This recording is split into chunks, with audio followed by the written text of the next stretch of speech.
So this is part A of the KhoodeelaarTV television channel, timed at 11:55 GMT, but we are starting a couple of minutes before that. So it's 11:55 is the timing, and this is Tuesday, 4th of January 2022, the first so-called working day of this calendar new year, and this is going to be looking at the first working day editions of the Fleet Street papers, the so-called British mainstream newspapers, and continuing with the crisis of morality.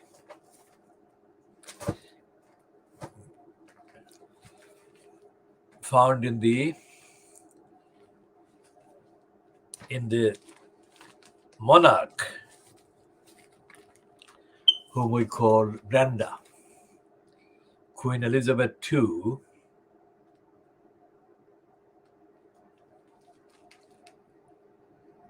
at the center of topically the two most contentious issues. One is her favorite son,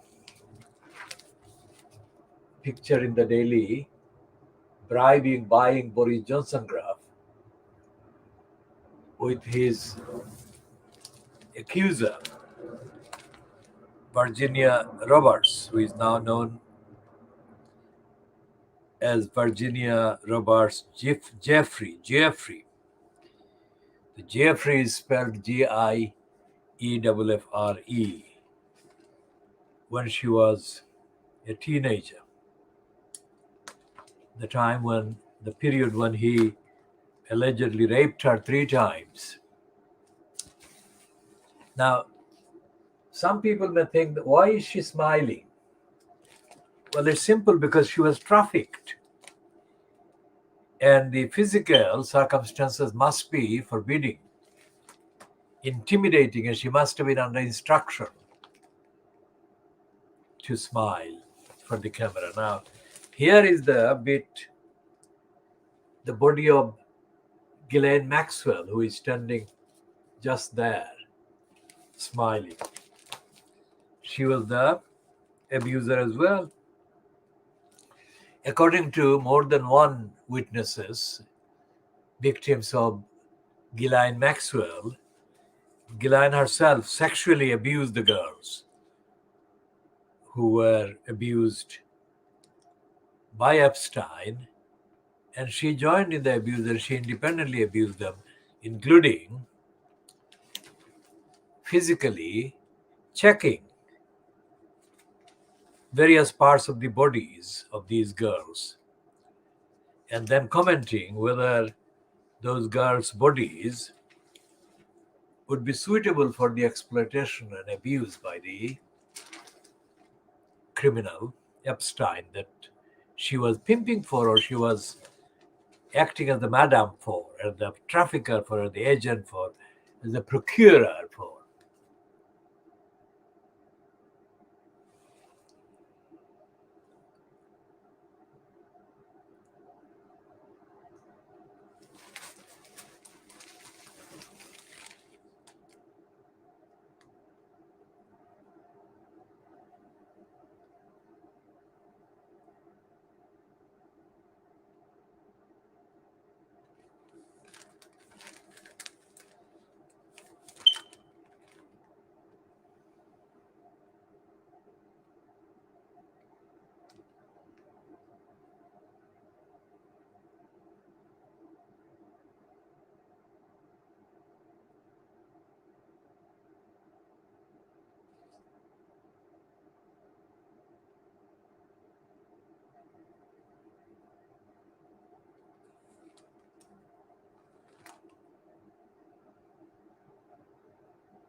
Now, there is this item on page 20 of the Daily Buying, Bribing Boris Johnson graph.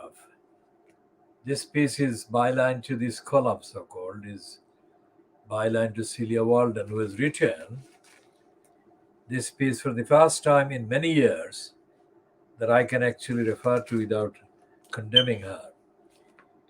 Her part of the piece here, or part of her column in today's edition of the Buying Boris Johnson graph, is the one that is headed Baldwin's New Year post adds insult to injury. Now, Baldwin is the Alec Baldwin, the Hollywood actor, and who has been kind of recreating his appearances. Because when the report first appeared, Baldwin genuinely looked kind of very shocked and disorganized after the death of Helena Hutchins, who was shot dead on the set of the film Rust in New Mexico. But this is Celia Walden's piece condemning for this post on Instagram by his wife Hilaria Baldwin. The H is a common first letter in the name of Helena Hutchins. And Hilaria Baldwin with a husband Alec and 6 children. And Celia Walden completely condemns this, and it is a condemnation that I think will be shared far more widely than anything else that Celia Walden has written in the recent months, because the role that she has been playing as a known journalist, columnist, writer has been an extension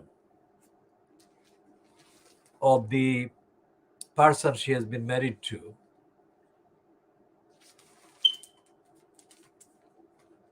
Piers Morgan. And Morgan has got Celia Walden to act as his agent and propagandist on the kind of face. I mean, Celia Walden has got a face, that is to say, a name and a personality that is not as contaminated as those of Piers Morgan.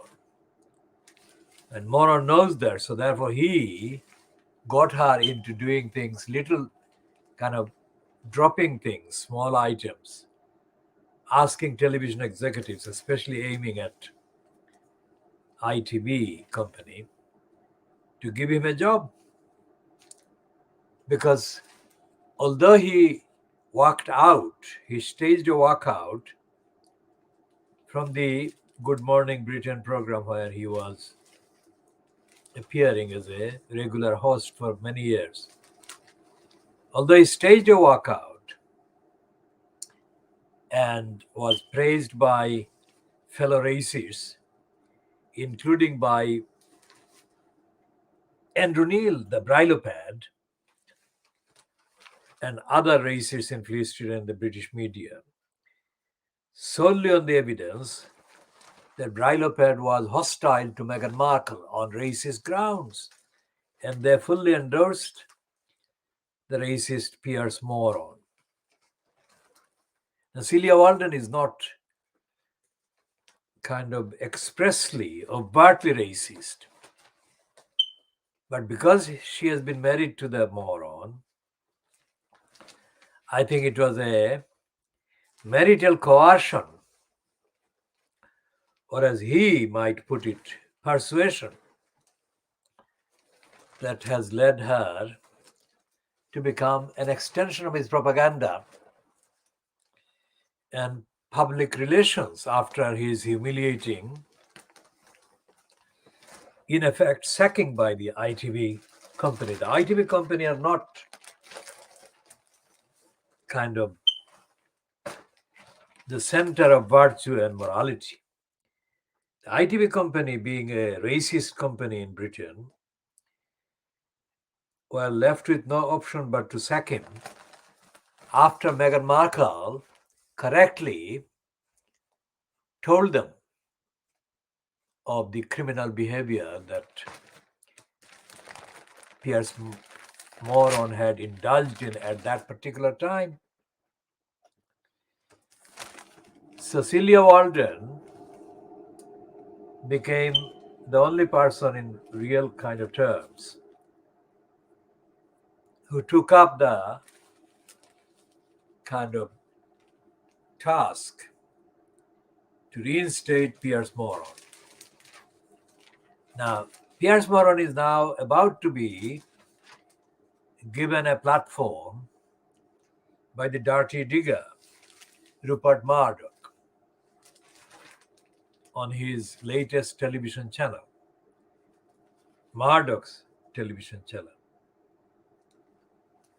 And this is where the things are. So, all the promotional pieces that Celia Walden has published or has spoken about can be disregarded in terms of substance and moral relevance or justification, except this one which she has done about the Baldwins.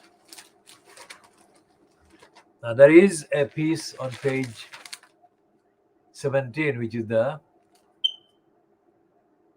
opinion leader page, where the criminal racist liar Charles Moore has become the kind of champion of Tony Blair, the criminal, and he's saying that he should be knighted.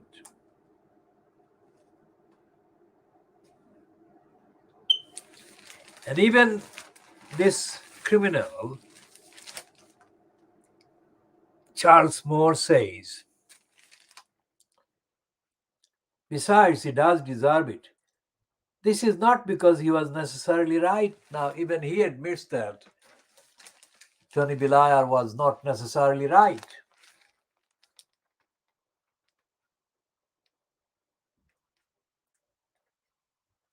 And Moore says, I personally have written tens of thousands of words about the numerous times Blair was wrong.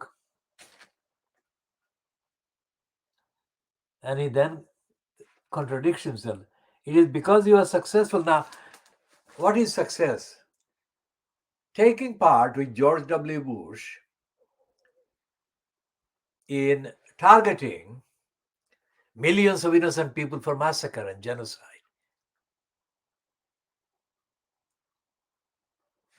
Nobody can answer that. Nobody can answer that.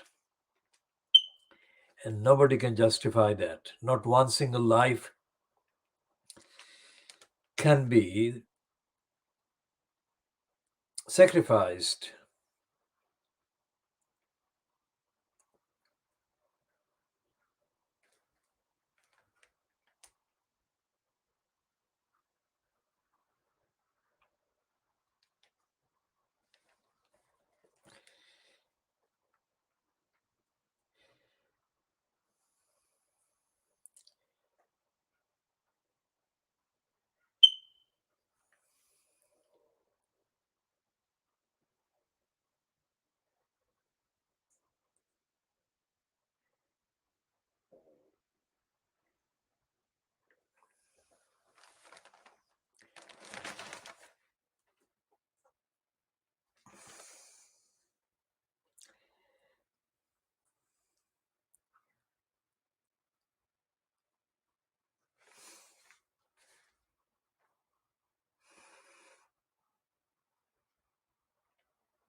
And here, this criminal is claiming, this Charles Moore, that the credit for Desmond Tutu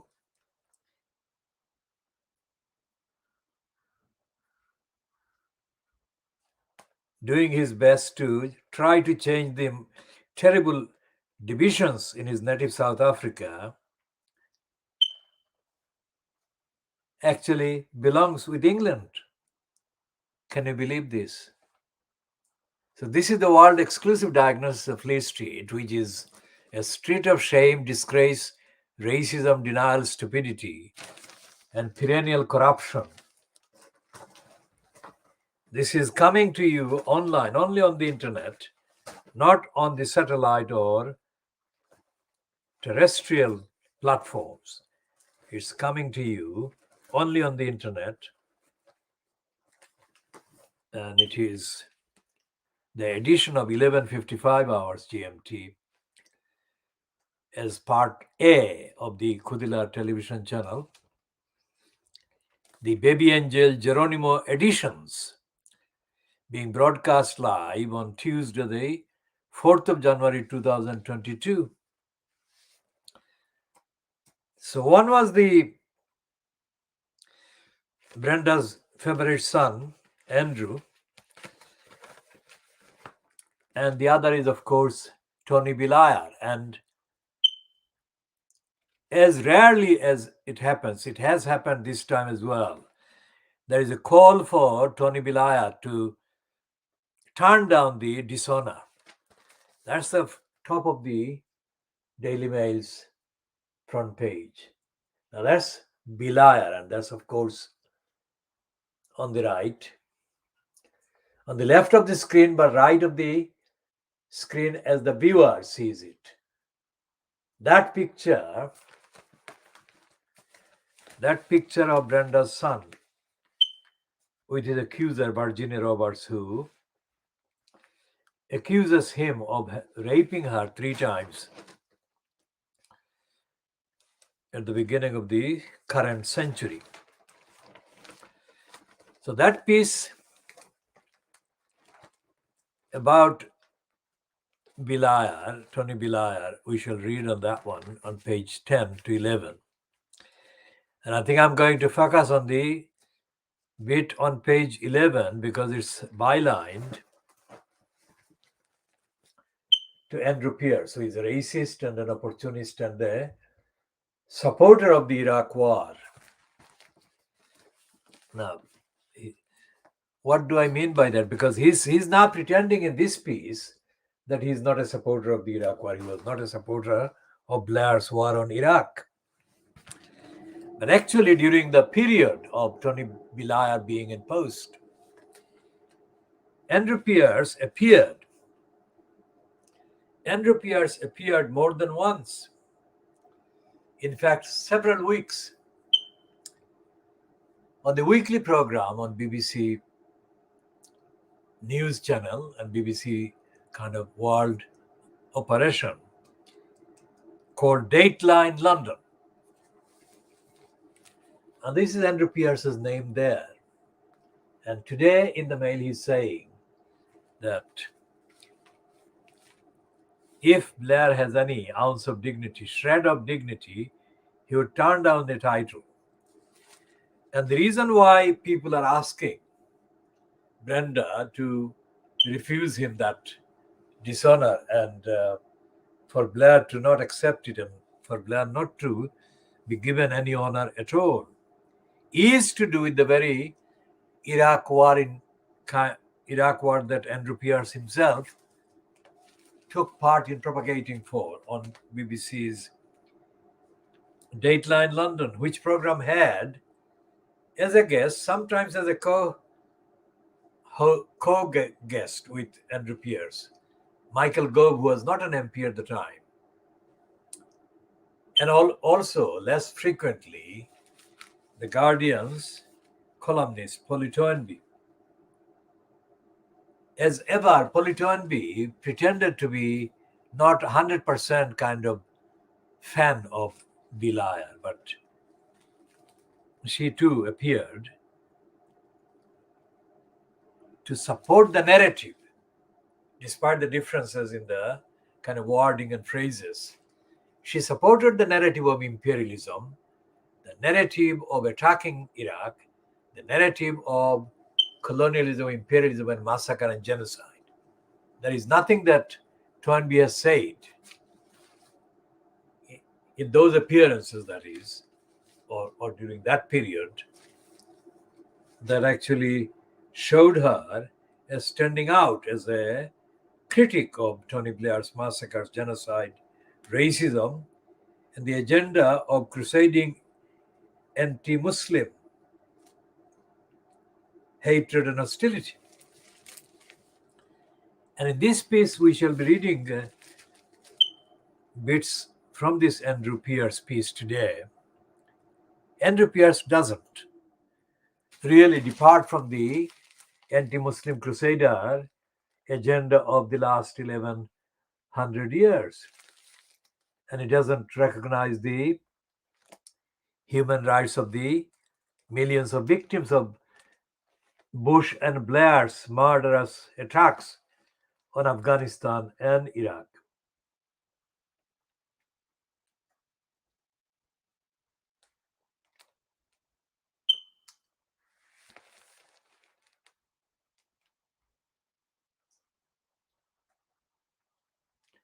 So he says here,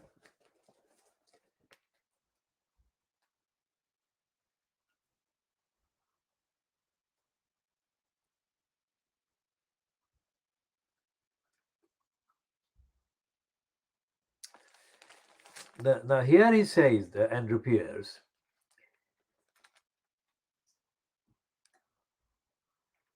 that after a second landslide victory in 2001,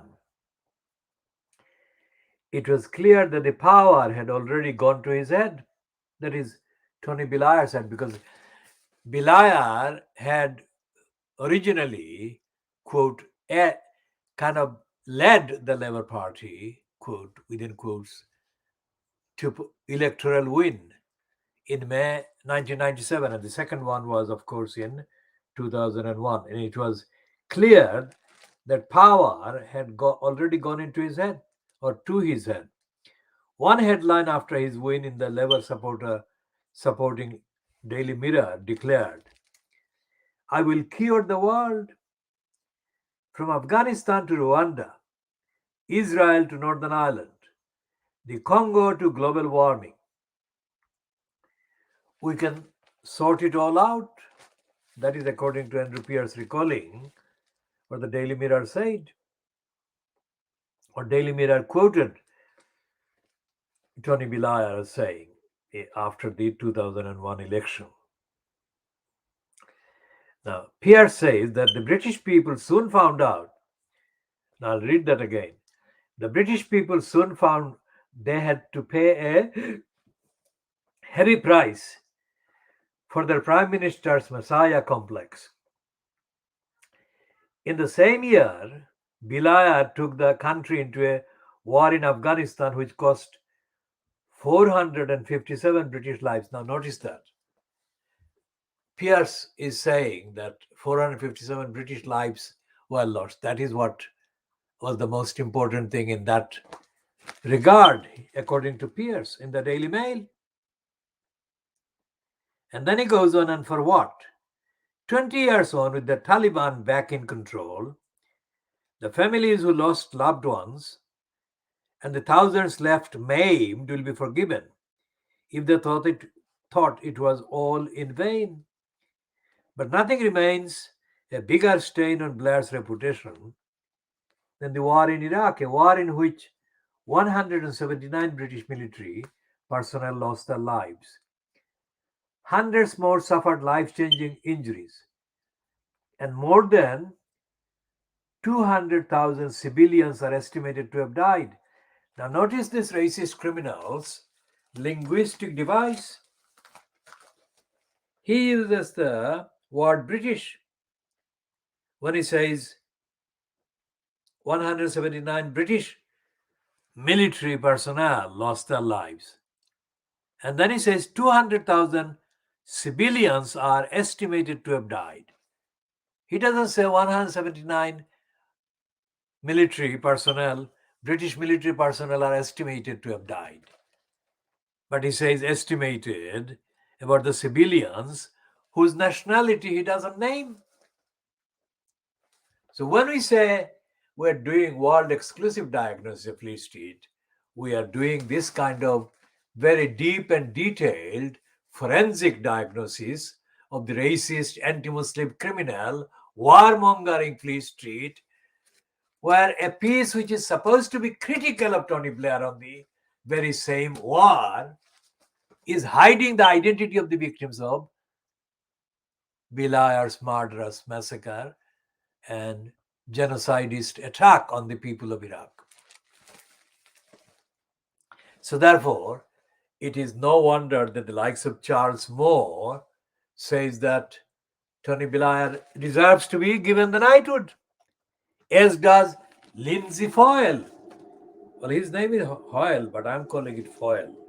Foiling the truth, that is.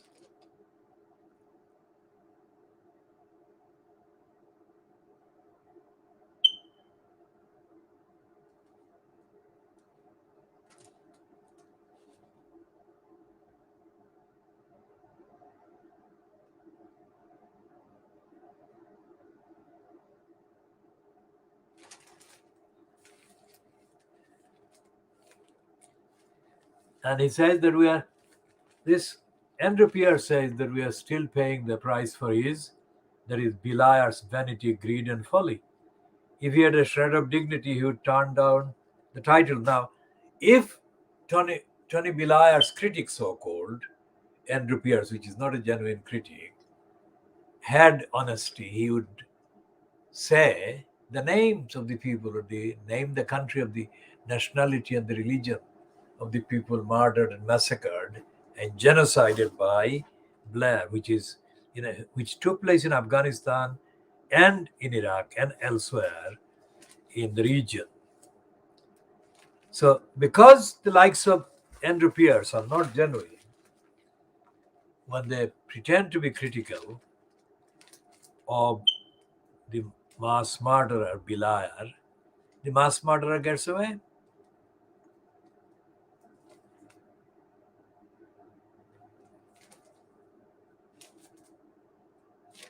Now, the editorial comment in the same edition of the Daily Mail, Tuesday, the 4th of January 2022, the second leader comment, it says dubious distinction. Now, there again, he's not being called a war criminal, but he is being given credit for distinction. Okay, dubious somehow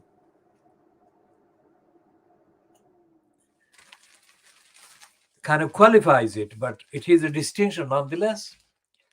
And that shows the contradiction and the corruption and criminality of the Fleet Street papers, which we diagnose world exclusively because of contradiction, hypocrisy, dishonesty, racism, corruption, criminality, imperialism, and dozens of other crimes that they commit in every edition. Now, this is the one that they're talking about under the heading dubious distinction. The idea that Tony Blair, Liar, when we say Blair, we are just reading something. Our name for him is B-Liar. So that should be deemed to be our kind of description of him, or when we repeat the printed word in the original form, that is BLAIR, which on his record, on his behavior, is Liar. The idea that Tony Liar should receive the highest order of chivalry this country can bestow will be seen by many as the sickest of jokes. The word chivalry suggests honor, integrity, and moral courage. Blair's name has become more symptomatic, synonymous with greed, cynicism, and deceit, but not mass murder, not racism. Notice what the Daily Mail is perpetrating itself when it claims to be criticizing Belair.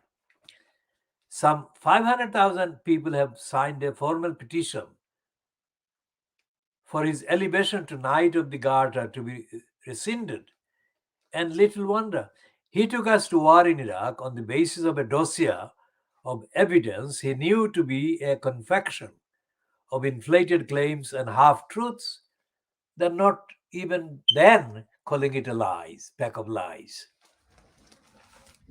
So that's the outcome, that's the finding, that's the result of our world exclusive diagnosis of Fleet Street, typified by the Daily Lying Mail. And then it says he also presided over multiple sleaze scandals and made some other egregious policy decisions, perhaps the worst of which, the racists say, was deliberately dismantling Britain's immigration controls to rub the right's nose in diversity. When he came to office, annual net migration was well below 100,000. When he left it, it was 250,000. Given his Euro fanaticism, it's deeply ironic that a mass backlash to his open borders policy played a major part in the British people voting to leave the European Union. Since leaving Downing Street, Belair has trotted the globe, consorting with despots and oligarchs, and become super rich. If he had any sense of honor, he would decline this award, but don't hold your breath. If past performance is anything to go by, honor isn't really his strong suit. Now, that is clearly written by Andrew Pierce, who's written the byline piece, but this is exactly how this editorial reads as well. Now, we go back to the issue of Belair kind of stopping a much overdue kind of statutory regime, stopping from enacting a legislation to create a regime that would take a slightly less racist look at regulating racism in the police. Now, diagnosing the Fleet Street Papers, the world diagnosis of the Fleet Street Papers actually entails, involves, implies, includes looking at the British Empire, looking at Thomas Babington Macaulay, looking at Winston Churchill, looking at Tony Blair, of course, and looking at the entirety of the kind of British state establishment over the last 500 years. And looking at, of course, the so-called democratic parliament, mother of parliament as they boastfully refer to it. Because all these institutions, all these agencies are wrong, morally wrong. Think about that. That's what we discover every time we look behind the veneer, like this particular piece, byline to Andrew Pierce today, and the editorial in the Daily Mail. Similar vein. What we find is hypocrisy, dishonesty, lying, racism, intentional criminality, and depravity, depraved abuse of the powers available to the state, as has been happening for years in the serial multiple conspiracies hatched by the depraved DEFRA against the most innocent BabyAngelGeronimo on the face of the earth. BabyAngelGeronimo is not only most innocent, BabyAngelGeronimo is also the most healthy, the healthiest BabyAngelGeronimo on the face of the earth. And the depraved DEFRA has been confecting continuous lies and demonizing the BabyAngelGeronimo. And the congenital liar, Boris Johnson, the incumbent prime minister so-called, has been aiding and abetting the depraved DEFRA confecting the lies against the BabyAngelGeronimo. Extrapolate all of those lying, cruel, dishonest behavior and apply to all the other state departments. DEFRA is a UK state department, so apply the same criminality, same narrative, same lying agenda, dishonest agenda, criminally intended agenda to all the other departments. The so-called Ministry of Justice, the so-called Foreign Office, the so-called Home Office, and so on, and the so-called deprivation, want, and poverty creation, otherwise known as DWP. And you find that it is sunk in sickness, in evil, fronted by the congenital liar, Boris Johnson.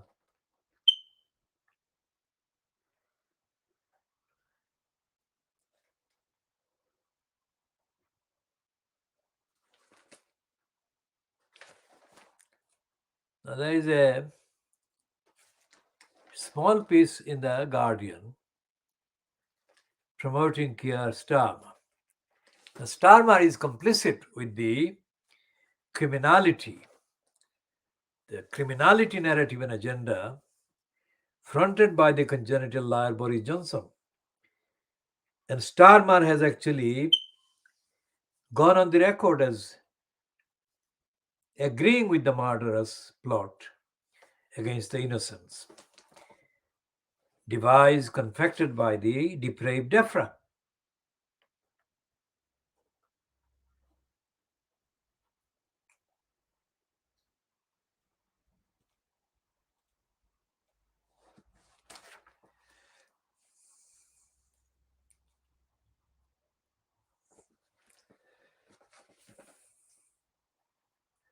And here is the Guardian sort of running a short piece promoting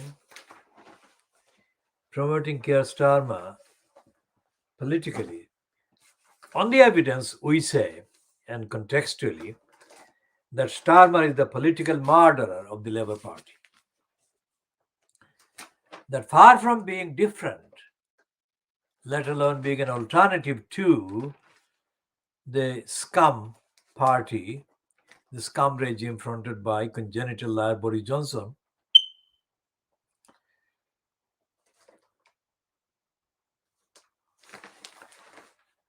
Starmer is actually a colluder with the criminality of the Boris Johnson fronted regime.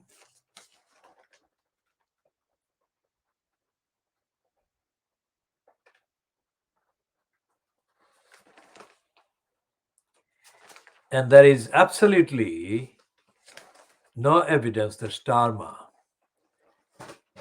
is ideologically, morally, or ethically independent.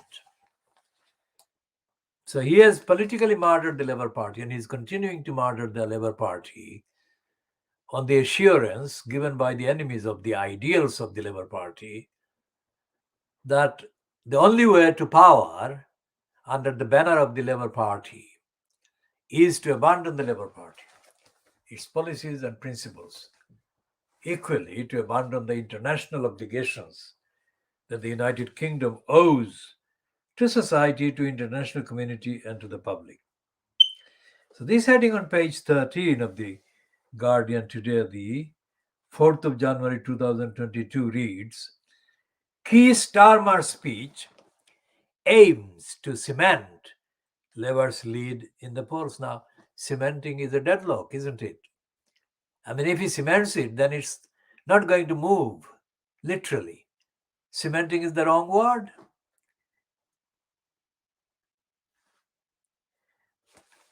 So that's the first paragraph. Keir Starmer will today, that is Tuesday, the 4th of January 2022, launch his plan to maintain Labour's poll lead in the run up to the next election, accusing Boris Johnson of losing voters' trust after numerous sleaze scandals and treating power like a branch of the entertainment industry.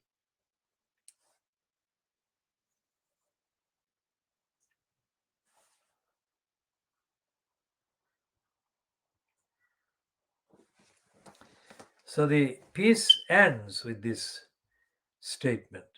Heralding a new phase for the country, Starmer is expected to warn of a looming cost of living crisis, with energy bills expected to rise, wages stagnant, and tax rises on the horizon, namely the national insurance rise coming into the effect in spring. He will also claim many people feel unsafe on the streets and that they have to rely on the good luck to get a quick GP appointment. And Starmer will stress that the best still lies ahead for this country. Now, this is not based on original research, investigation, let alone ethical or moral campaigning by Starmer or his shadow cabal. It is based on newspaper headlines. Most of the headlines are in the Daily Mail, in the kind of conservative supporting main newspapers, because that is what is happening on the ground. Shortages and price rises hitting most ordinary people. There is nothing original in the piece attributed to Starmer by the stupid Guardian. And this is where the stupidity of the whole so-called claim to be an independent newspaper kind of lies is exposed in. The Guardian is not independent. The Guardian is completely corrupt. And of course racist, and of course dependent very much on the lead in the journalistic so-called trend that is conducted by the Daily Mail. So the Guardian is imitating the Daily Mail, has been imitating for a very long time. Not leading with the news, not innovation, not investigation, not inquiries, not moral campaigning. Now, this is the so-called Daily Mirror, the so-called Labour-supporting Daily Mirror, the Andrew Pierce. Refers to in his reference to the alleged statement by Tony Blair after the 2001 landslide victory by Tony Blair-led, quote, Labour Party. This Daily Mirror is also the name of the paper that Ghislaine Maxwell's father owned, and he also looted. According to the latest reports, Robert Maxwell actually looted and stole about equivalent of £2 billion of the pension funds money. Pension funds belonging to the workers in the Daily Mirror. And that kind of, in March, I think, 1991, Robert Maxwell bought the New York Daily News or Post, and he was promoting himself as very successful, as having very solid finance. So it was about March 1991 that Maxwell made his foray into New York. And so the March, April, May, June, July, August, September, October, November. So 8 months later, he died. And within a short period after his death, The yacht he named Lady Ghislaine was seized by creditors and the authorities, so-called, and sold. And Lady Ghislaine was no longer under the command of Ghislaine Maxwell.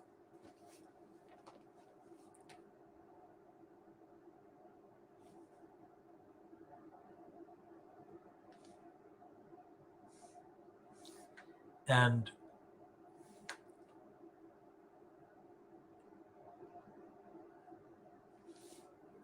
the Daily Mirror actually has this piece on page 7. This is the front page piece, which is on page 7 in detail. And what this says is not the truth, part of the truth.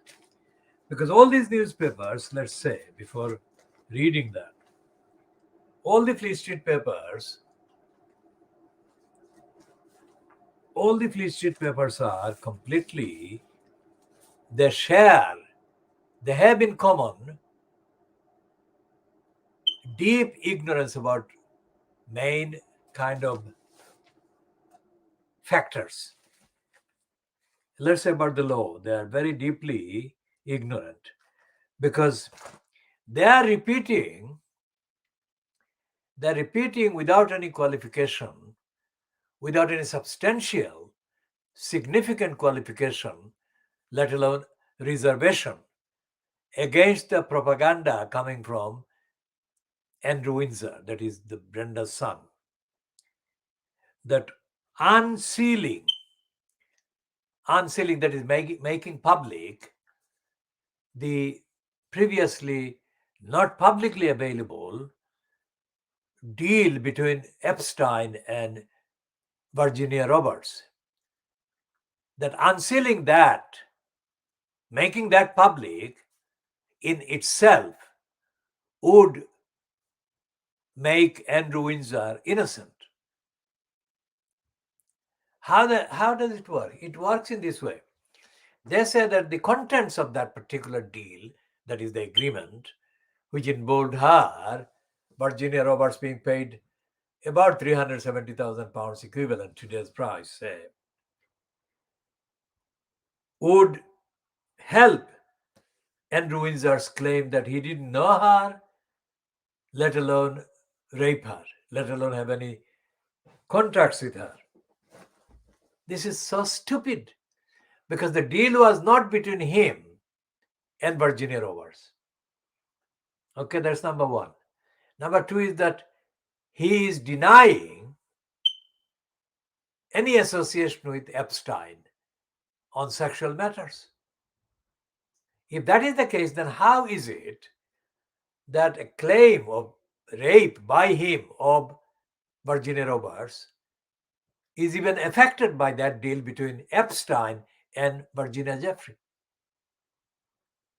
It is not, because the minute Andrew Windsor admits that he had any interest in that deal, in the contents of that agreement between Epstein and Virginia Roberts, he admits also his sexual association.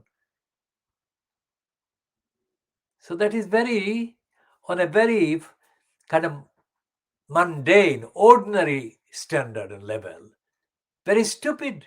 And yet the Daily Mail, the Scum, even the Mirror and other papers have been running the headings to the effect that the deal between Epstein and Virginia Roberts would help Andrew. How could it help him? Unless he was already involved in sexually abusing her, which is what the deal was about, because the deal was about Epstein abusing her, sexually abusing her. And there is no name in the deal. There is no mention of Andrew by name or by any other implication, unless he wants to get involved. And he wants to say the unnamed others, other third parties, include him. How can he want to be included unless he is party to the sexist abuse. Sorry about that word, racist. The sexist abuse, sexual abuse, and alleged rapes 3 times. So it's all of those factual grounds. Fleet Street papers have been wrong and stupid, illogical.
Because none of the newspapers in Fleet Street is examining the actual connections. Look at this heading in the I newspaper, which is now part of the Daily Mail's kind of group. Look at this. This is absolutely stupid. It says the secret deal with Epstein that lawyers hope will spare Duke of York. How can that be? I mean, it's a deal with 2 other people, nothing to do with him. If it is true, his assertion that he doesn't know her, he never met her, he never had anything to do with sexually contacting her, let alone raping her. If that is the case, then why should that help him, let alone spare him?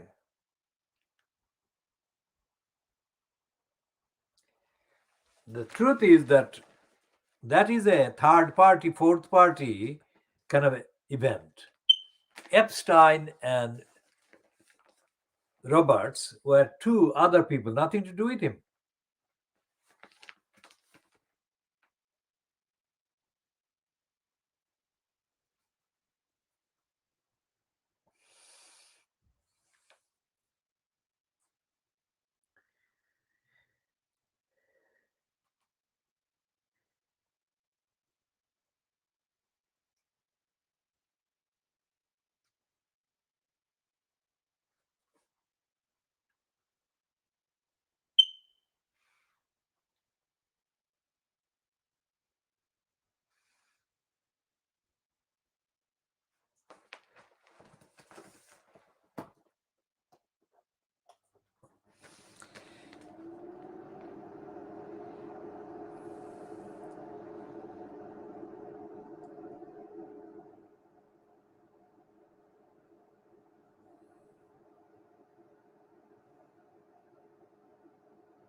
And of course, his claim that he cannot sweat is ridiculous, because this woman, in her original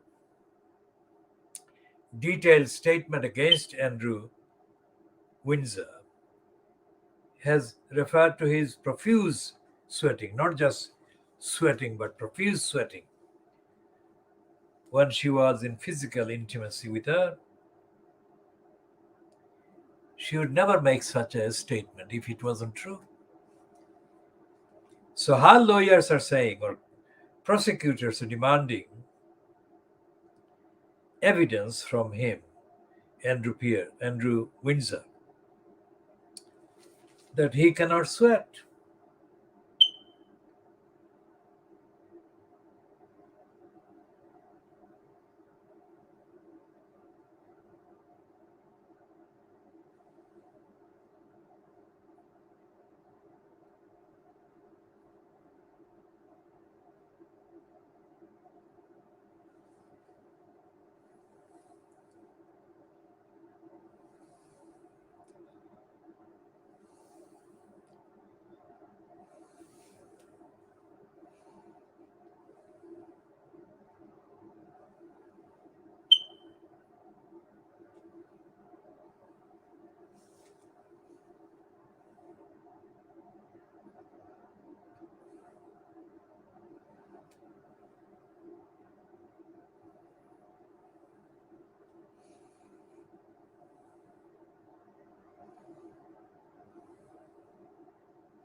Whatever the eventual kind of the last statement of by Andrew Windsor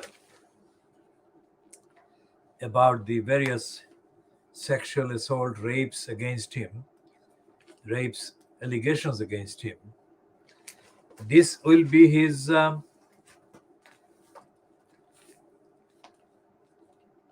kind of main legacy.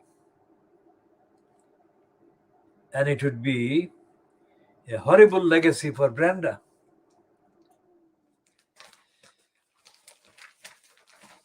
And the fact that his former wife, the first wife, the mother of his two known children, that is, gave an interview not long ago to an Italian news outlet, saying that she, that is Sarah Ferguson, believes Andrew is 100% innocent and a very dignified person, she says. Now, that certificate from Sarah Ferguson would carry some reasonable weight had Sarah Ferguson's own, let's say, career as a party to perverted sexual activities did not exist.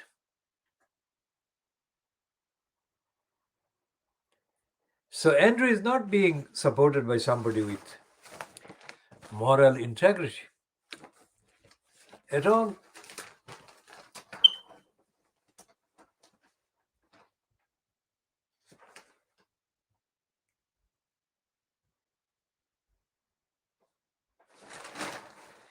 There is a piece in the Financial Times about Polish politics. The Polish surge in prices poses threat to ruling party and business, says the Financial Times on page 4, at the bottom of page 4 of the edition, 4th of January 2022.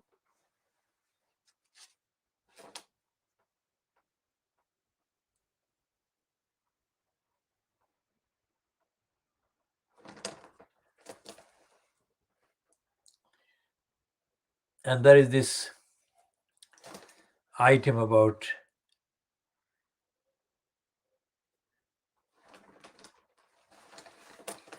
pandemic and the global economy.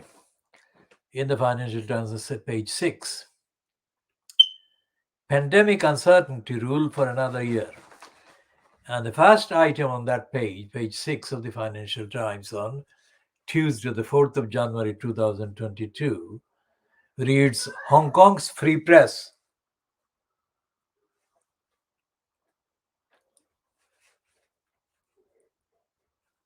facing extinction. And it's under the heading, on the subject heading, let's say, or the topical heading of media freedom. And it says, arrests in Beijing's security law crackdown lead to closure of news websites. Now, this is about the media freedom. Let's question that phrase, media freedom. We are not in any shape or form supporting any coercion or any kind of attacks on, quote, media freedom by anybody. But supposing that Fleet Street represents free media, let's say, in that context, what does it do with that freedom? Does the freedom express itself in Fleet Street telling the truth, being unbiased, being neutral, being against racism, against other injustices? It doesn't. So, media freedom has to be described every time in the context of the evidence. So if the Financial Times is talking about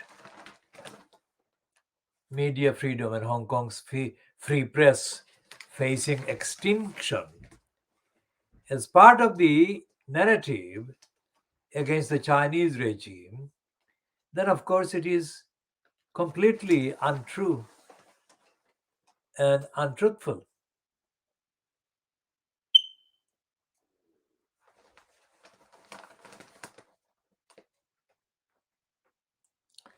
And the whole of the Financial Crimes is misleading about the winners and losers. It doesn't talk about financial accountability in the context of who controls the business, who controls and manipulates the markets and manipulates the prices and manipulates the excess, manipulates the increase and the effect, increase in the prices on scarcity and the effects it has on the many. In the context of this slogan, few against the many. And on the professional services, FTB Grid, there is a piece by Kate Bioli, headed Junior Lawyers Count High Cost of Long Hours. And what it says is that M&A, we shall look up the word M&A, what M&A means. The boom in M&A and private equity deals has exposed tensions in elite law firms, with growing number of associates quitting over heavy workloads and mental health concerns despite rising salaries. Now, that is a piece that has $1 trillion kind of profiles, altogether legal services. And one law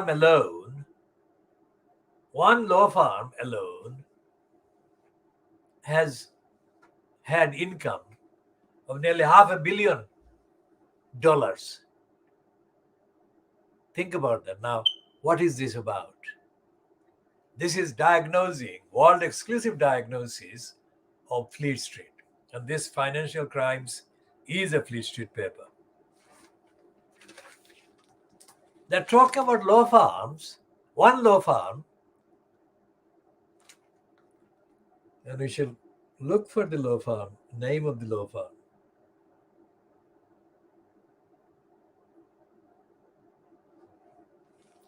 And see what it is called. Yes, it's called Kirkland and Ellis.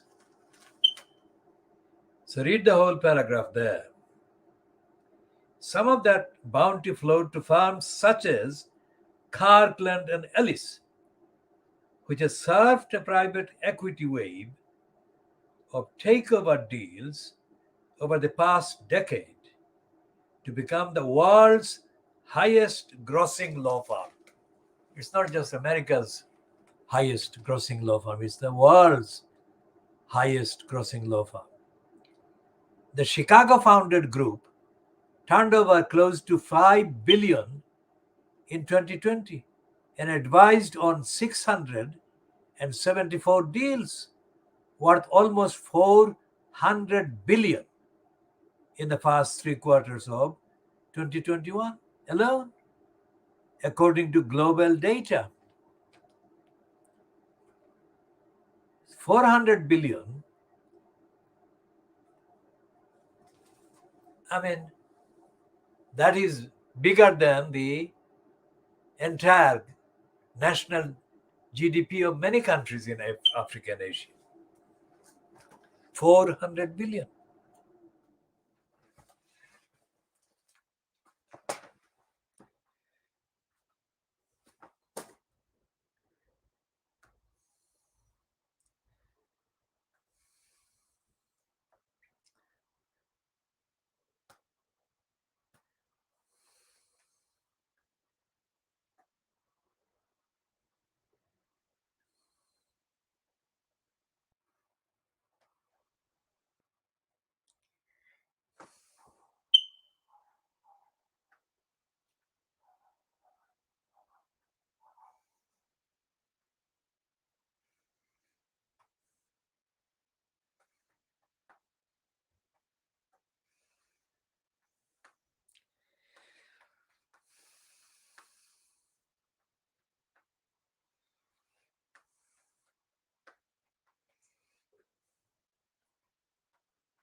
So the name of this American firm called Kirkland and Ellis, of course, its founders must have connection with Scotland. Kirk is a Scottish, very much a Scottish word.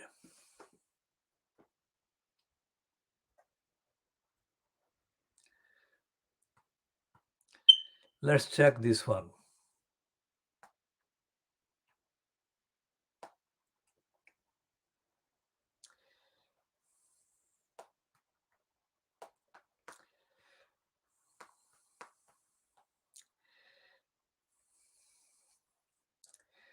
Well, Kirk is the Church of Scotland, as distinct from the Church of England or from the Episcopal Church in Scotland.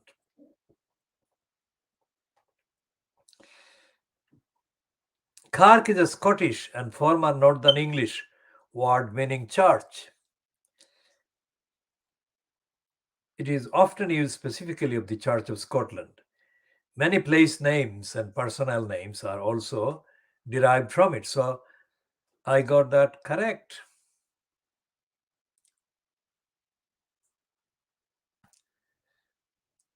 And the name of the firm, let's see what they have on their entry in the Wikipedia.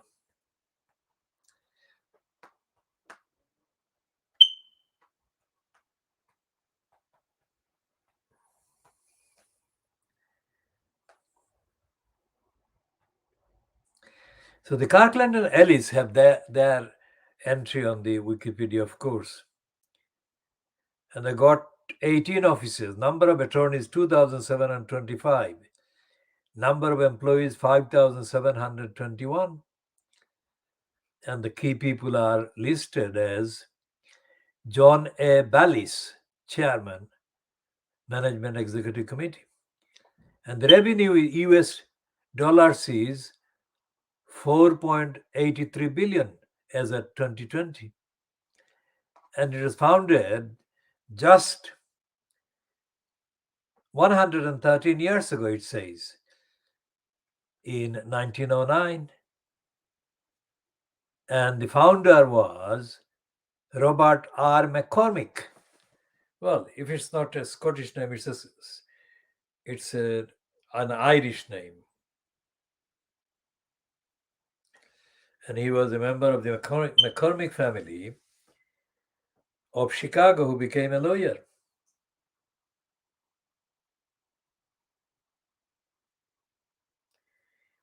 And eventually owner and publisher of the Chicago Tribune newspaper. He was a leading Republican isolationist, and he opposed the increase in federal power brought about by the New Deal, and later opposed American entry into the World War II. His legacy includes what is now the McCormick Foundation, philanthropic organization.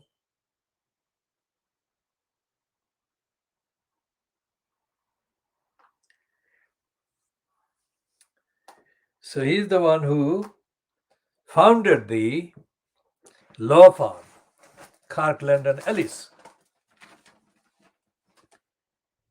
And he was not interested in opposing Nazis.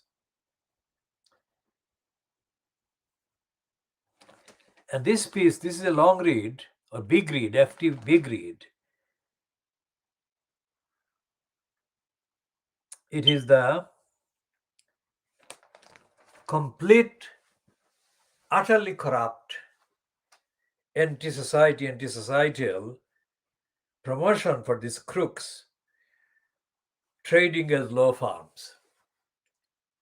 Because this actually denies the rule of law, denies due process, and the duty that lies with the so-called operators in the law business to uphold universal rights for justice, etc., etc. These duties denied here in this big FTB grid.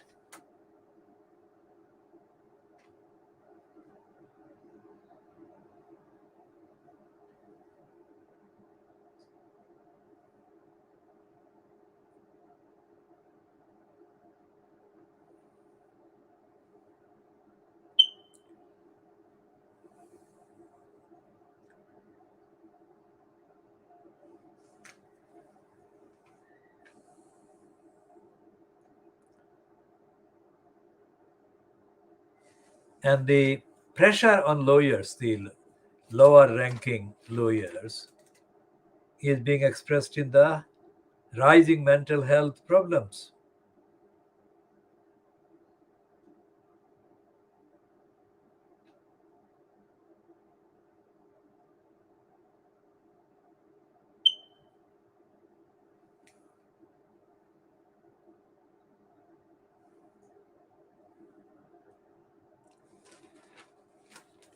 And there is, of course, this piece about mental illness and mental wellness of the lawyers, but there is no absolutely no mention in that big read about the illegality that the law firms operate.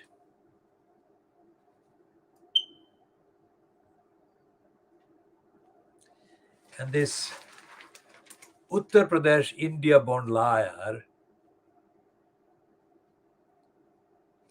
is again in the financial crimes, doing the most stupid promotion of idiocies. Ruchir Sharma. Sharma has slotted himself in a dubious post called Chief Global Strategist at Morgan Stanley Investment Management, and apparently is the author of 10 Rules of Successful Nations. He's a liar and is a supporter, an apologist for Narendra Modi in India. And his pieces are absolutely stupid, totally shallow. Not that his pieces are the only shallow ones, but his pieces are as shallow as the majority of the financial crimes pieces.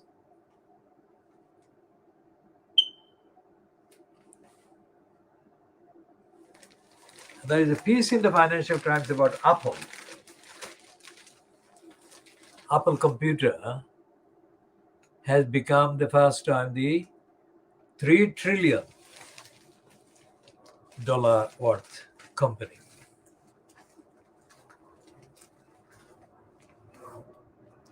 Again, there is nothing in the piece about who Apple Computer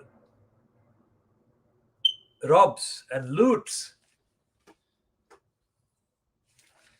because the agenda is not about the people, about the many that are exploited and robbed and looted by these big companies.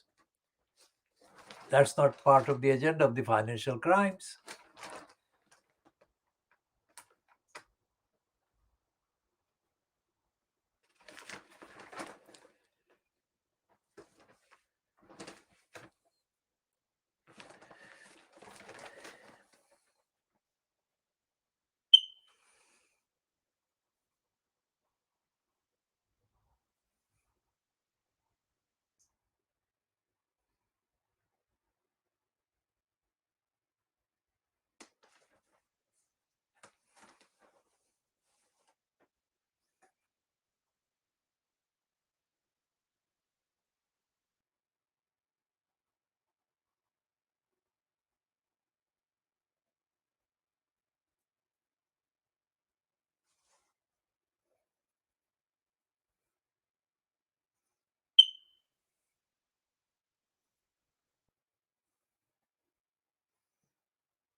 So here is a very rare piece about Li Jingwei, about meeting his mother after 33 years. 33 years ago, a neighbor kidnapped the 3-year-old 4 years old, when he was 4 years old. So we shall take a longer look at the reunion of mother and child shortly. This is on page 4 of the Guardian, which is Tuesday, the 4th of January 2022.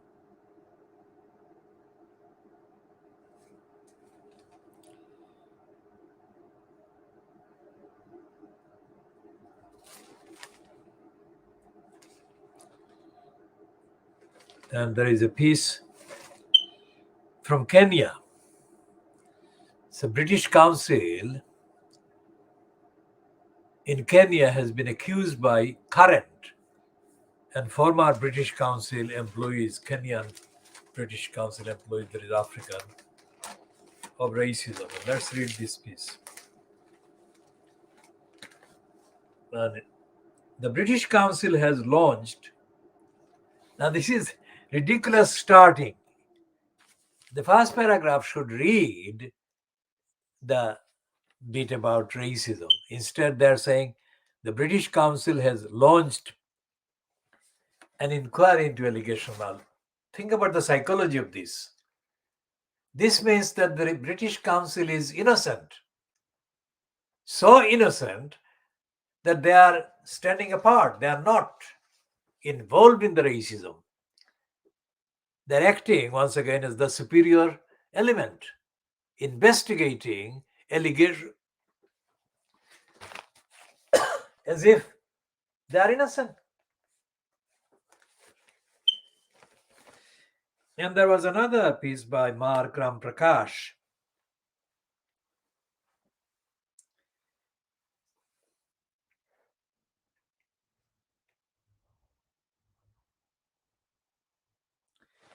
which is again in denial.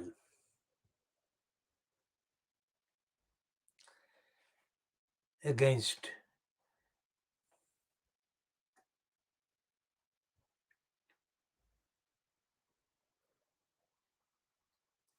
so the Guardian is in the denial business. So this one byline to Rajiv Sayal. Now Rajiv Sayal is of Indian origin, one of the two regular reporters on the Guardian. One is Rajiv Sayal and the other is Bikram Dodd. Now Rajiv Sayal, whether he edited the piece or not, is quite kind of compatible with the Guardian's racist agenda, because Sayal and Dodd serve as exhibits in the diversity display without upsetting the apple cart, upsetting the racist status quo agenda and narrative of the Guardian. And this is part of that narrative and agenda of denial of racism. So the headline is British Council launches inquiry after Kenyan staff alleged racism. Instead of doing that, the headline should be Kenyan staff allege racism by British Council, isn't it? Think about that. That is world exclusive diagnosis of Fleet Street. How the Guardian turns upside down allegations of racism.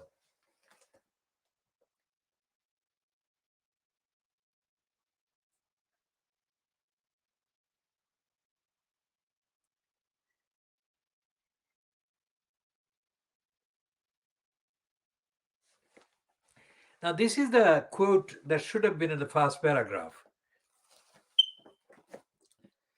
Apollo Edu, an African man,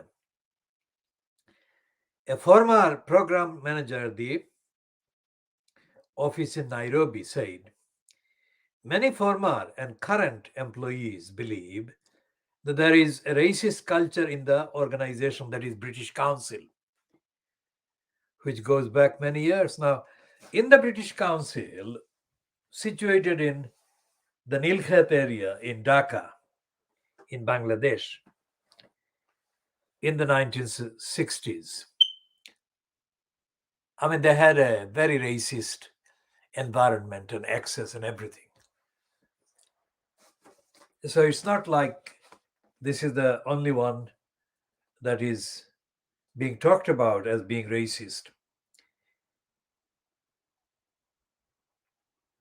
And again, it is based on white executives. Rajiv Sayal, senior white executives at the organization, which is the British government's cultural arm abroad, have been accused of discriminating against Kenyan born staff, particularly as they were selected and assessed for redundancy. So it's not just racism, racist redundancy, job losses, etc. And the Guardian distorts the whole arrangement. And then there is another racist piece by the Guardian in the Guardian, again byline to Rajiv Sayal. It's such a corrupt and racist piece, the headline. Call for safer routes after 28,400 cross channel on small boats. Now that heading doesn't even recognize the humans. And this is about migrants.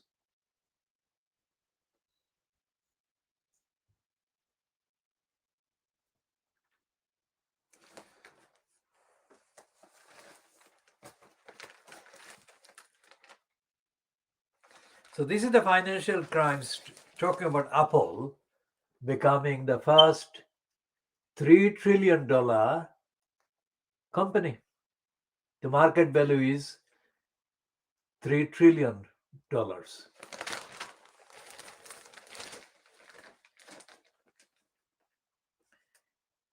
And it's Patrick McGee, San Francisco. Apple has become the first company to hit a market capitalization of $3 trillion after its value rose by $1 trillion in less than 16 months as the coronavirus pandemic turbocharged big tech. Now, this is something that needs to be factually investigated at length. How is it that the pandemic has given big companies like Apple extra boost? What has been going on? And is it a conspiracy theory question that the pandemic has been created deliberately by big business and big interests? Is that a conspiracy theory?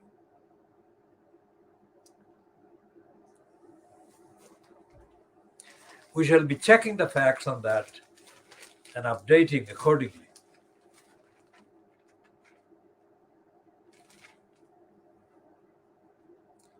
And they're saying Apple became as the iPhone maker became a $1 trillion company in August 2018.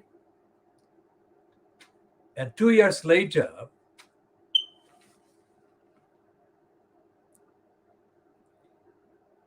was the first company to be valued at $2 trillion. Its shares rose 3% in late trading yesterday to more than 182.86 billion. Sorry, read that again.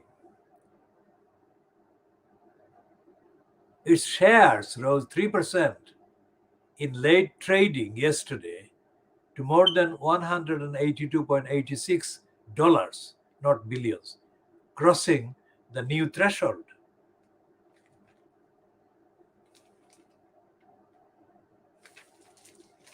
And in the whole piece, on the front page of the Financial Crimes about Apple being a $3 trillion company, there is no reference. There is absolutely no reference on the consumers and how it gets the money. So all the contents of the Fleet Street papers are totally divorced from the ordinary people's lives.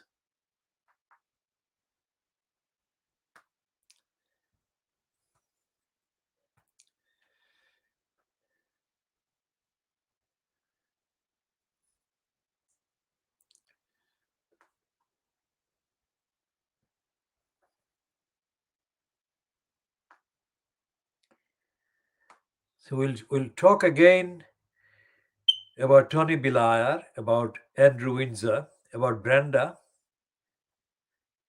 about the Daily Mail, about Andrew Pierce, about Apple Computer, about iPhone, about the financial crimes.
When the financial crimes was kind of approached, I think, or mentioned in the context of the spying that was done by, or has been done by, or had been done by operations using a software manufactured in and sold from Israel, the editor of the Financial Crimes, who probably was contextually mentioned or targeted, or the Financial Crimes itself was targeted, in any case, she was part of the coverage of the targeted, about the targeted targets. And in that context, on that occasion, rather not context, she boasted about the Financial Crimes role, and she boasted that it was the Bible of capitalism.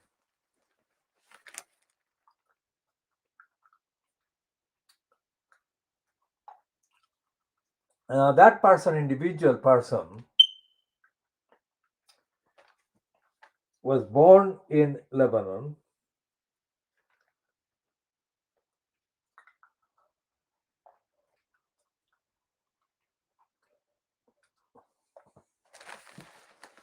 and most certainly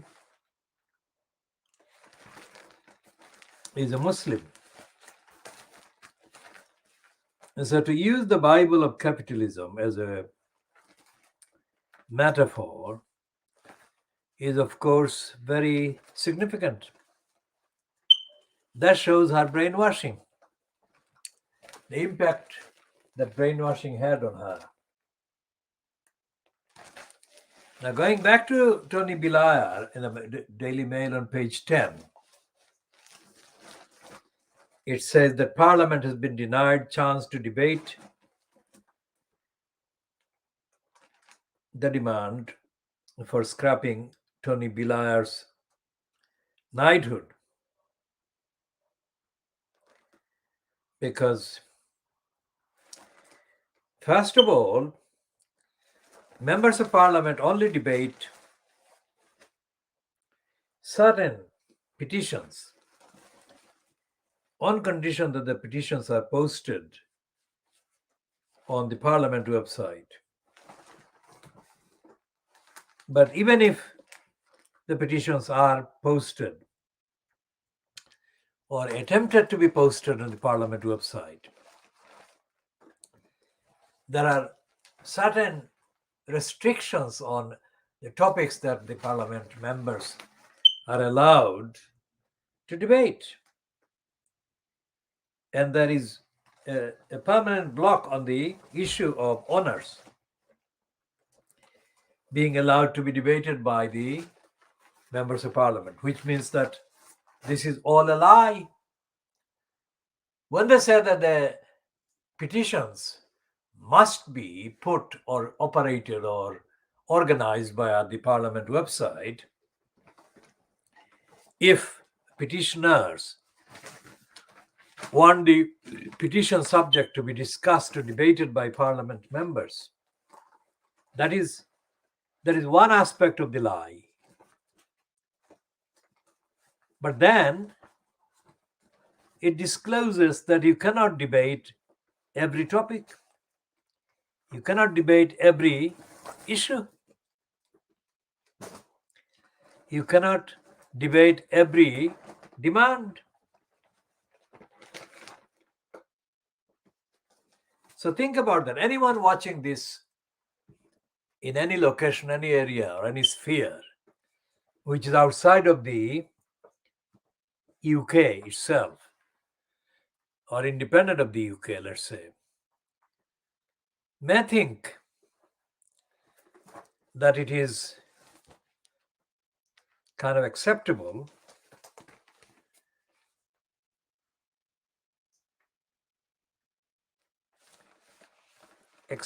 for the promoters to say that Britain is a parliamentary democracy, in that it is open to people in society in Britain to seek Parliament to behave democratically, such as when people demand that a person who is guilty of war crimes and who is responsible for millions of innocent people's murder, massacre, and genocide should not be given the honors.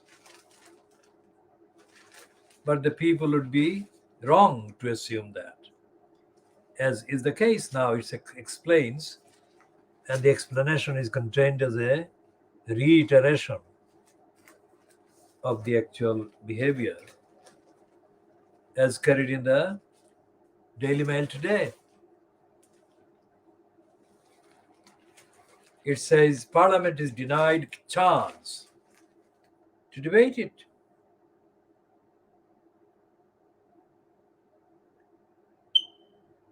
It says the rules for petition state they must be about something that the government or the House of Commons is directly responsible for, and will be rejected if they ask for someone to give in an honor or have an honor taken away. One MP who sits on the Petitions Committee of the House of Commons, which decides which debates go ahead, said he thought discussions about Mr. Blair's honor should be allowed. Tom Hunt, Conservative MP for Ipswich, said people are entitled to disagree with Tony Blair getting an honor, so I can't see why it can't trigger a debate like other topics. An ex-minister added,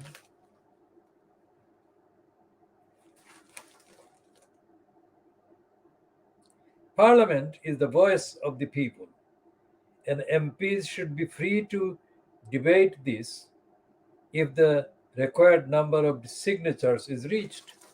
Now, first of all, Parliament is not the voice of the people. But the point about this MP's opinion is taken, but Parliament is not the voice of the people. If the Parliament was the voice of the people, then Parliament would be debating many, many thousands and thousands of topics and issues that the people are angry about, upset about, feel very strongly about, and have always expressed continuously throughout the year.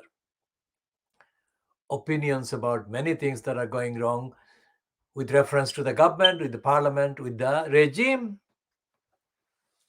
That's number one, that parliament is the voice of the people. Parliament is not the voice of the people. And secondly, of the thousands of excuses hidden under the lack of a written constitution, there is the option, the so-called freedom available to the each incumbent elected member of parliament, that they don't have any obligation or duty to answer communications, questions put to them by their own electors. That is true. And the absurdity of that sick situation is that every time an MP is on the, let's say, on the floor of the House of Commons, and they want to make a point, and they want to make a point persuasively to the public, to the viewers, to the House of Commons itself, they invariably kind of wrap their statement by saying, my constituents want this. My constituents are affected by this. My constituents would not forgive this, and so on. That's a lie. So here again is evidence that we are doing world exclusive diagnosis of Fleet Street, because these lies are not exposed, not even recognized by the Fleet Street newspapers, not even by the Daily Mail, which appearing to be against Tony Blair today. Now here is the content of the demand on the petition, which is not allowed by the House of Commons website or the House of Commons debate committee. Here is the text of it. Tony Blair is to be knighted with the highest possible ranking in the new year. Honours list, Buckingham Palace has said. Sir Tony, who held the keys to number 10 between 1997 and 2007, will be appointed a Knight Companion of the most noble order of the Garter, the oldest and most senior British order of chivalry. Tony Blair caused irreparable damage to both the constitution of the United Kingdom and to the very fabric of the nation's society. He was personally responsible for causing the death of countless innocent civilian lives and servicemen in various conflicts. For this alone, he should be held accountable for war crimes. Now, they don't mention Iraq. They don't mention Iraq, they don't mention Afghanistan. So you see, the world diagnosis of the Fleet Street shows that even the so-called petitioners against the knighthood of the person, Tony Blair, are themselves in racist denial. Think about this. Racist, anti-Muslim denial, because these people, millions of people in Afghanistan and the people of Iraq are Muslims. And they are targeted more severely because of their being Muslim.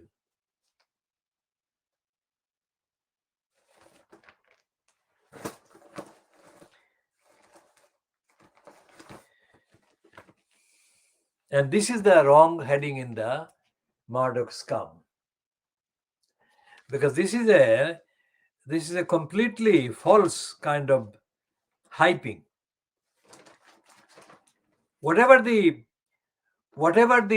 judge so-called, and this is continued in the inside pages of this scum today, whatever the outcome of the latest attempt, let's say, by Andrew Windsor's lawyers to undermine Virginia Roberts' claims,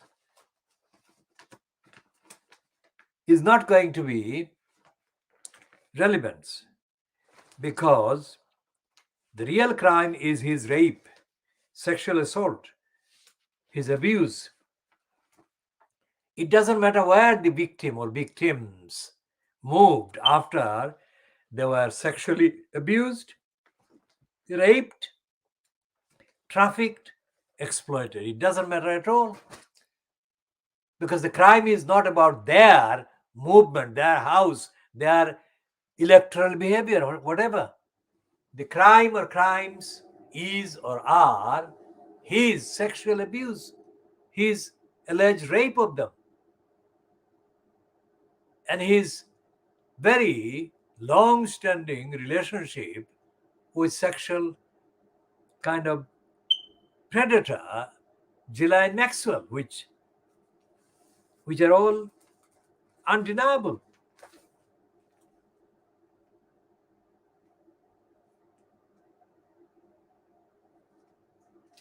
And the Times is absolutely wrong as well.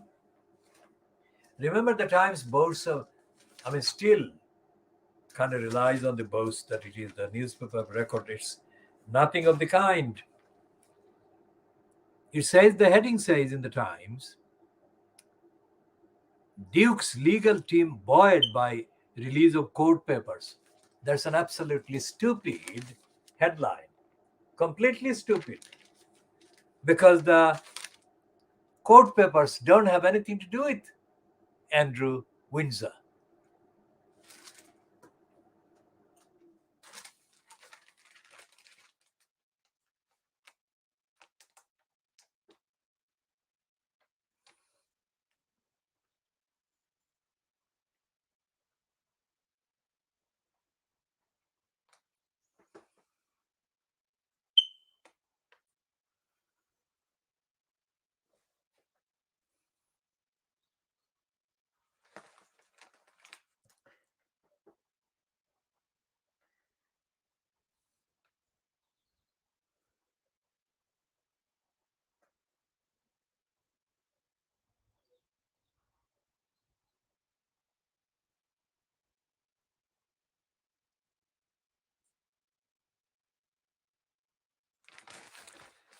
And in the more detailed version in the Times on page 5, they give further support to the lies of Andrew Windsor. They say the Duke's lawyers target Jeffries, that is Giuffre apostrophe and S, $500,000 deal with Epstein.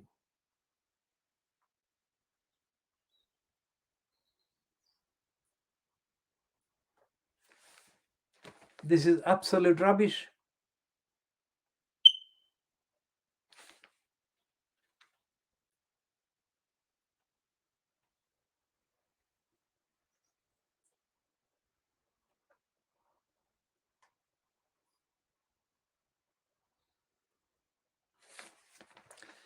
And there is a side issue that is tackled by or discussed by Melanie Phillips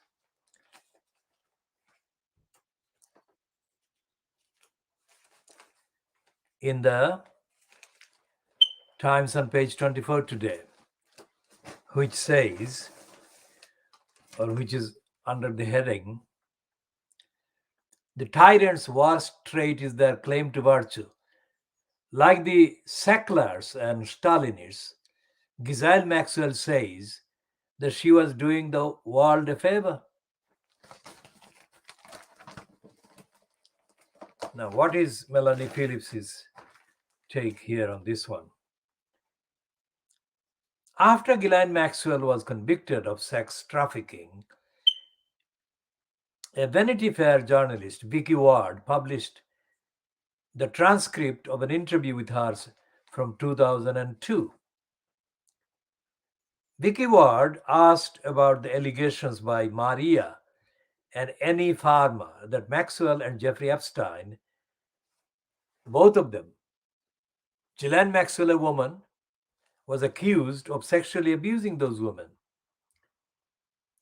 So Maxwell and Jeffrey Epstein had sexually abused them. Annie Farmer was one of the 4 women who testified against Maxwell at her trial. What is interesting is Maxwell's reaction. Over and over again, she expressed incredulity that Ward could be repeating such outrageous, repellent, horrible, gross, disgusting, and grotesque claims which were thoroughly untrue. Repeatedly, Maxwell insisted that she never gave massage. Ward was crazy to repeat the girl's claims, and absolutely nothing untoward or in any stretch of the imagination ever took place with them. Does it sound remotely plausible? She demanded. The Manhattan jury decided that Maxwell was lying. Some may conclude that her outrage over Ward's, that is Vicky Ward's, Vanity Fair article was synthetic and merely revealed her dishonest, manipulative, bullying character. But there is another way of reading Maxwell's behavior which is darker yet. That she truly believed neither Epstein nor she had done anything wrong. Tellingly, Ghislaine Maxwell told Vicky Ward, every single person who comes to the ranch gets a massage. But this wasn't a health spa. And these weren't the kind of massages you get when a trained individual pummels your muscles to relieve aches and pains. Massage was a euphemism for sexualized activity. Yet Maxwell claimed every single person gets a massage to convince Vicky Ward that nothing untoward had happened. Her apparent belief that no one could raise an eyebrow at such activity suggested that she found nothing wrong with it.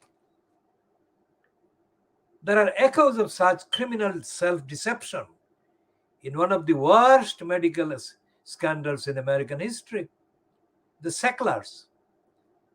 3 generations of philanthropists, descended from 3 brothers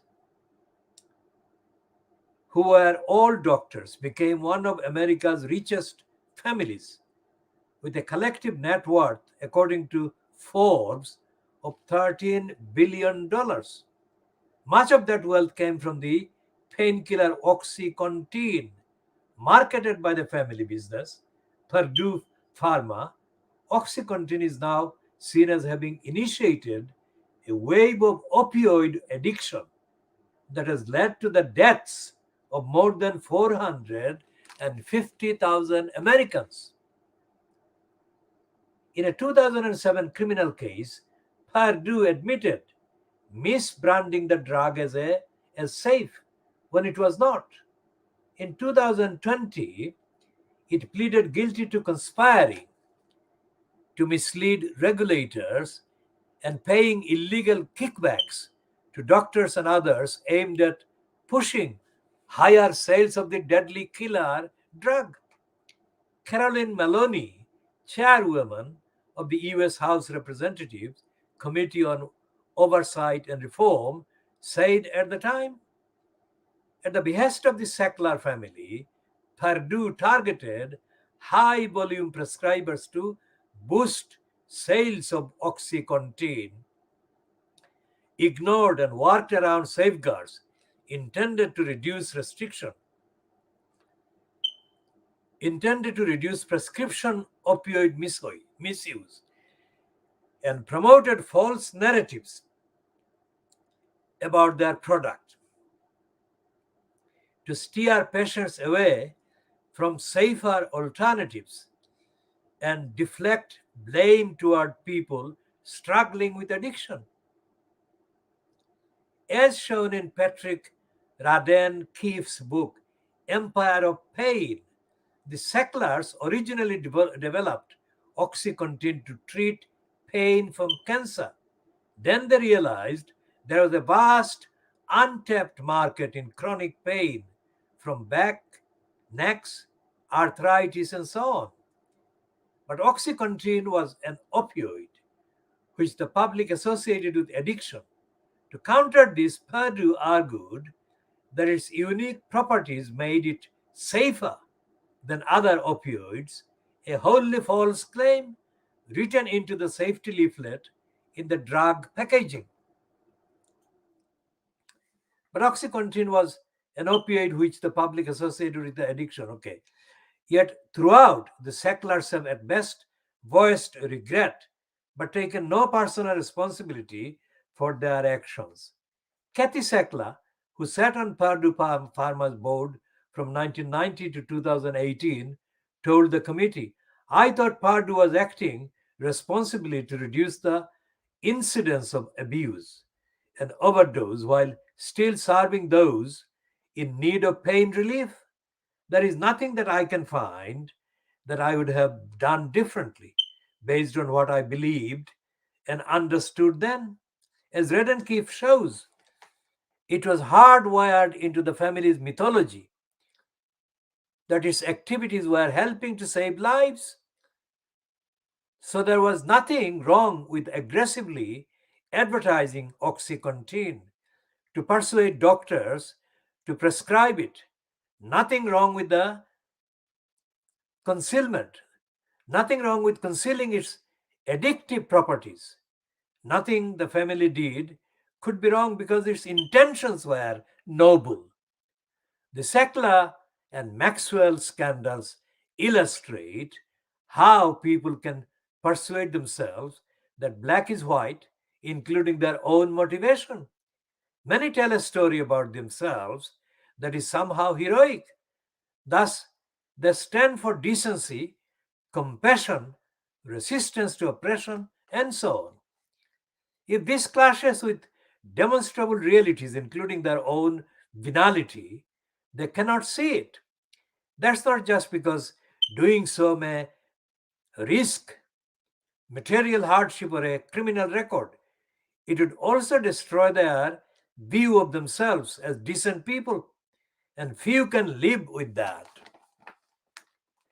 And Melanie Phillips continues, "We saw this in the thousands who supported Stalinism, blinding themselves to the evidence of the millions being killed or jailed. We see it now in the fanatical adherence to causes regardless of the evidence, the belief that the West can do no right, while the developing world can do no wrong, or that people with male genitalia are women, or that mass vaccination against COVID is worse than the disease, and so on. There are many reasons why people do or support bad things, but perhaps the most alarming is the hermetically sealed process by which they convince themselves that when it comes to their own behavior or views, evil is virtue." Now, the only thing wrong with the Melanie Phillips piece is that she has misplaced two things there. First of all, she has not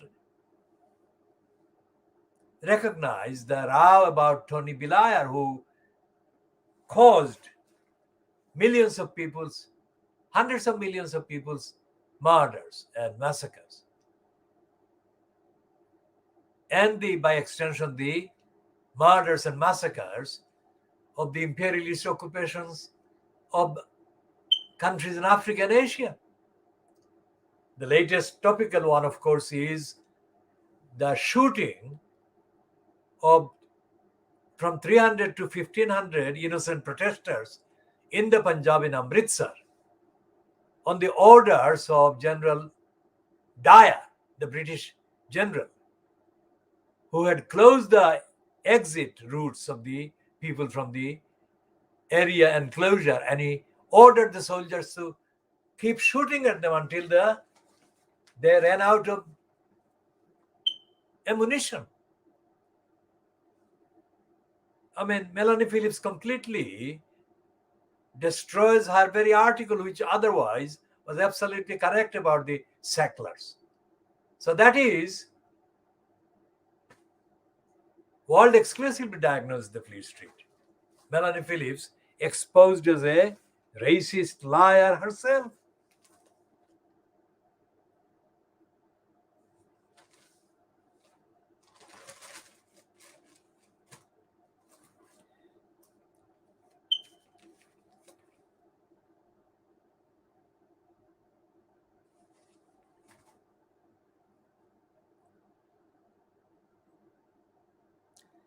So we are probably now into the third hour, so we shall bring an end to this particular edition at about 3 hours. Third hour, let's see how many hours there are in this